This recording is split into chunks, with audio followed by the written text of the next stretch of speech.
Selamat datang di channel Pemuja Malam. Jangan lupa like, share, and subscribe ya. Terima kasih. Chapter 54. Perkelahian. Takeshi menarik tangan Kyoto untuk mengikutinya keluar dari ruangan VVIP tersebut, yang sekarang telah dikuasai oleh Kaisar dengan tingkah lakunya yang absurd. Apakah kau orang Jepang? Perkenalkan, namaku Kyoto. Siapa nama kamu? Tentu kalau kau bersedia jadi teman, tanya Kyoto. Namaku Takeshi Yamada. Aku adalah adik dari Kaisar, dari istri nomor 2 papahnya Kaisar. Ucap Takeshi langsung berterus terang tentang dirinya sendiri, dan tidak ingin menutupi apapun dari Kyoto. Kenapa kau selalu berantem kalau bertemu dengan Kaisar? Aku lihat Kaisar sangat membencimu. Tanya Kyoto seakan penasaran dengan dua bersaudara itu, yang tidak pernah akur di depan publik maupun secara pribadi. Tentu saja karena Kaisar membenci ayahku dan juga ibuku. Karena pada zaman dahulu kala, ayahku meninggalkan ibunya, dan akhirnya mereka bercerai. Itulah yang membuat Kaisar menjadi benci kami sekeluarga. Kaisar sampai hari ini juga tetap memusuhi kedua orang tuaku. Ucap Takeshi menceritakan tentang sejarah hidup keluarganya.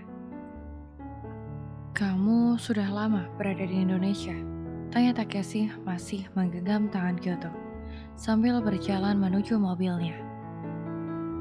Saya sudah mau setengah tahun berada di Indonesia, ucap Kyoto sambil menundukkan kepalanya. Karena tidak tahan melihat silau ketampanan Takeshi yang hampir tidak jauh berbeda dengan Kaisar.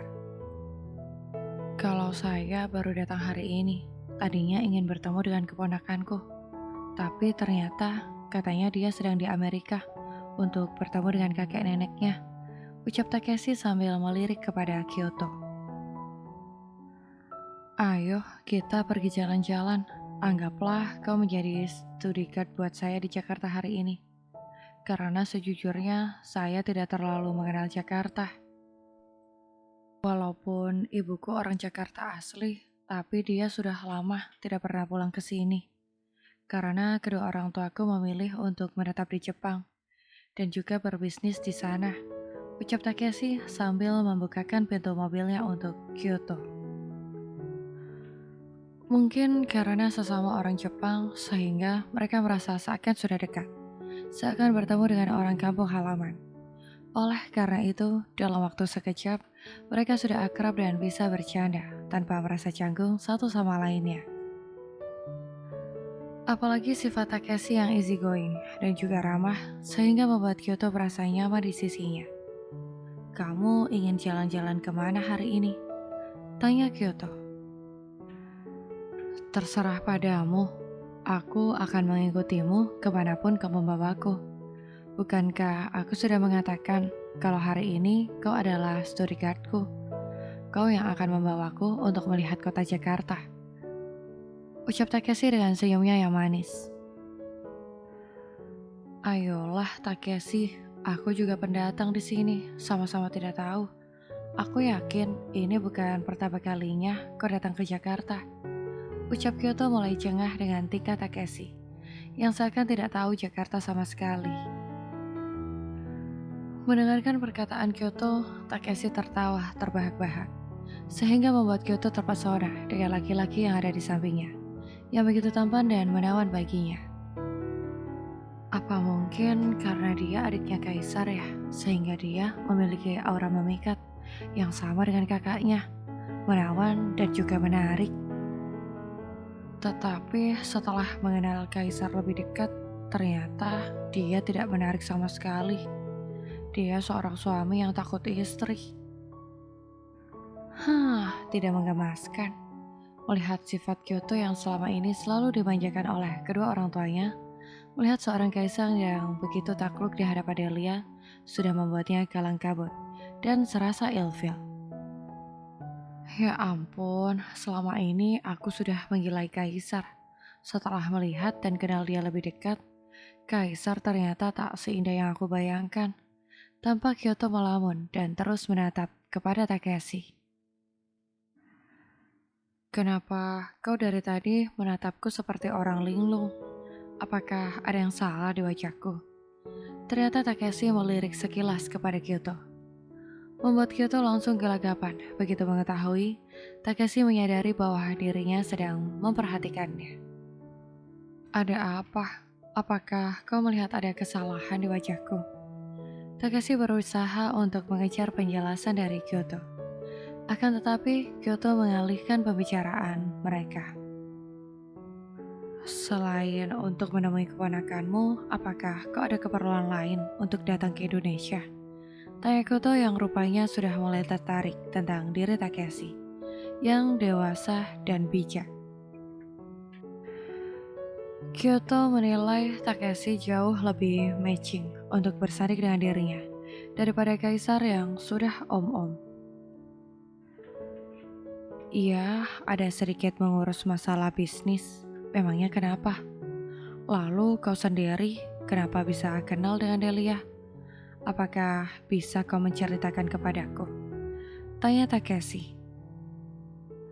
Satu-satu dong nanyanya.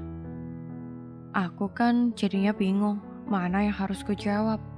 Protes Kyoto sambil memukul dada Takeshi dengan pelan.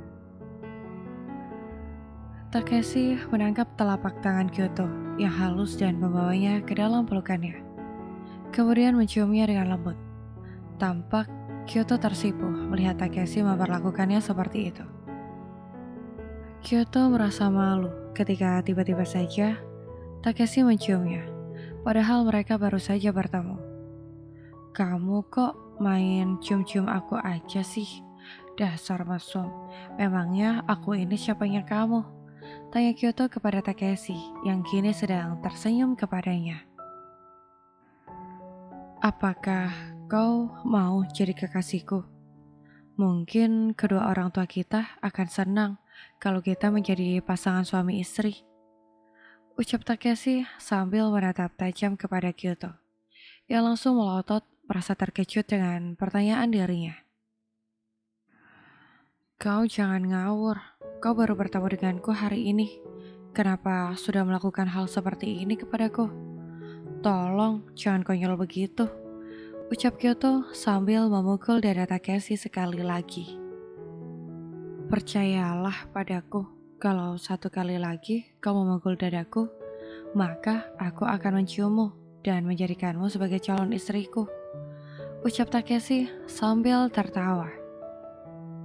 Udah yuk, kita cari makanan aja. Aku udah lapar, karena dari tadi mendengarkan omong kosongmu terus. Ucap Kyoto. Ayo, masuklah ke mobilku. Kita akan mencari restoran yang enak untuk merayakan pertemuan kita. Ucap Takeshi sambil menarik tangan Kyoto. Namun Kyoto menghempaskan tangan Takeshi dan tampak cemberut kepadanya. Aku punya mobil sendiri, kau berangkatlah duluan. Nanti aku mengikutimu dari belakang. Dusta Kyoto. Karena sebenarnya dia akan melarikan diri dari Takeshi yang sejak tadi membuat jantungnya terus berdebar tidak karuan. Karena perbuatannya yang sangat lancang telah mencium pipinya.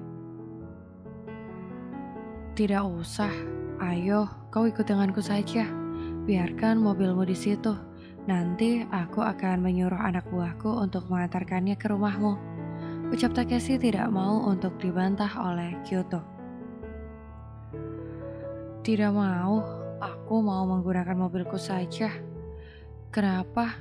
Kok ini memaksa sekali? Ucap Kyoto dengan menatap tajam kepada Takeshi, yang terus saja berusaha untuk memasukkan dirinya ke dalam mobil.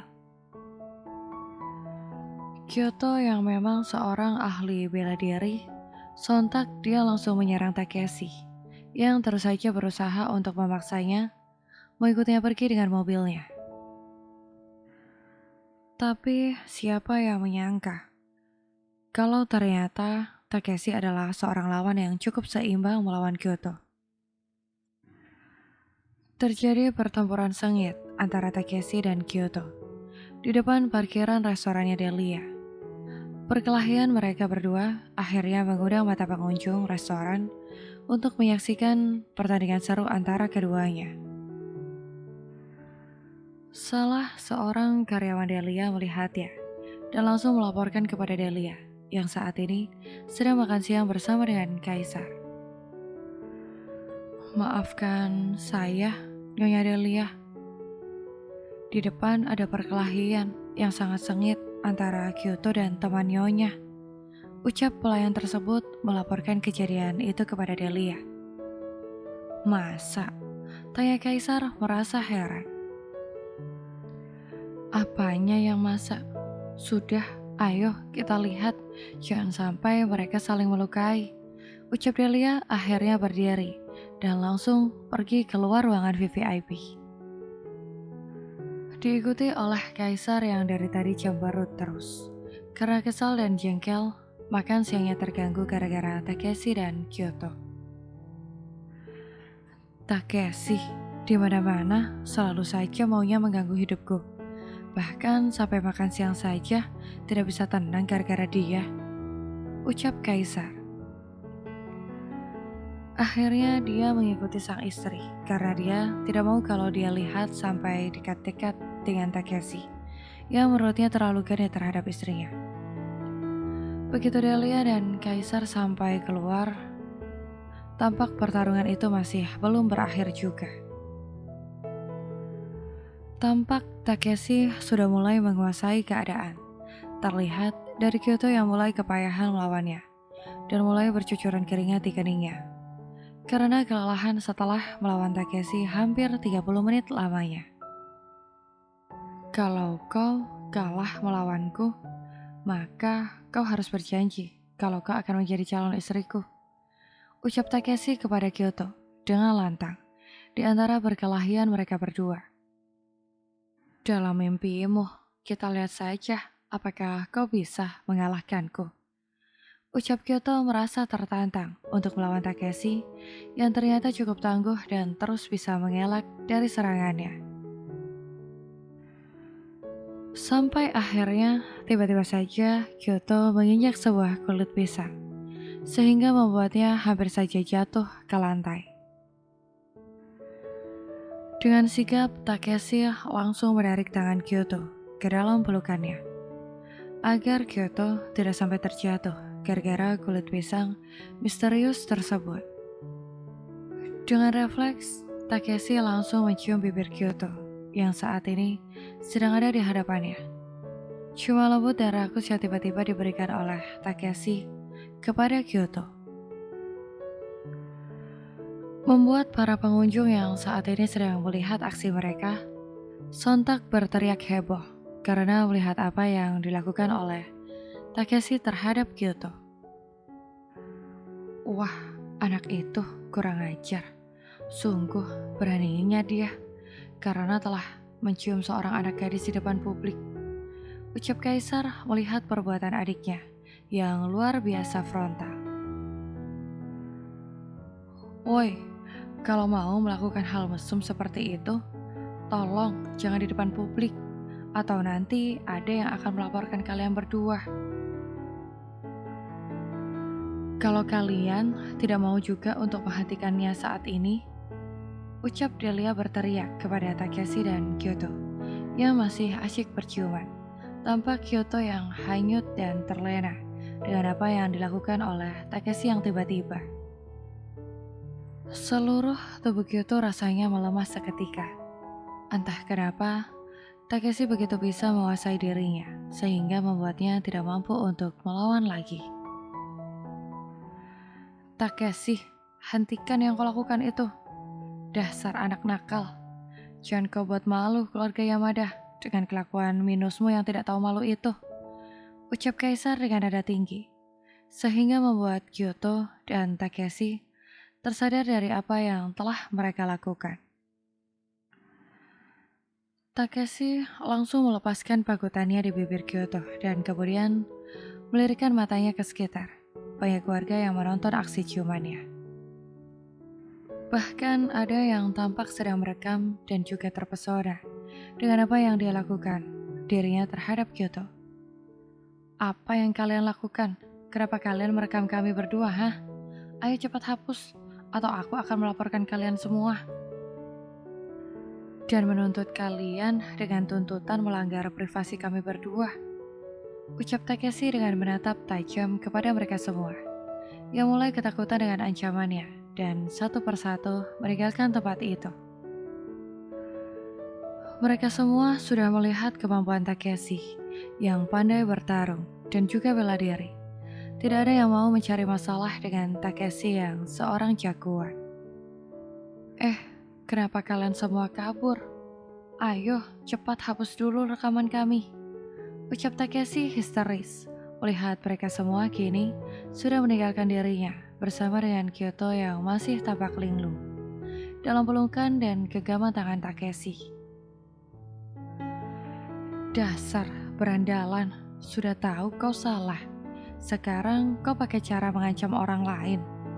Yang ada kalian itu yang akan dituntut oleh mereka karena sudah melakukan asusila di hadapan publik. Ucap Kaisar jengah melihat apa yang dilakukan oleh Takeshi. Benar Takeshi, sudah ayo kalian masuk saja ke dalam restoran. Jangan membuat malu keluarga Yamada. Ucap Delia sambil menarik tangan Kyoto yang terasa dingin sekali. Bersambung.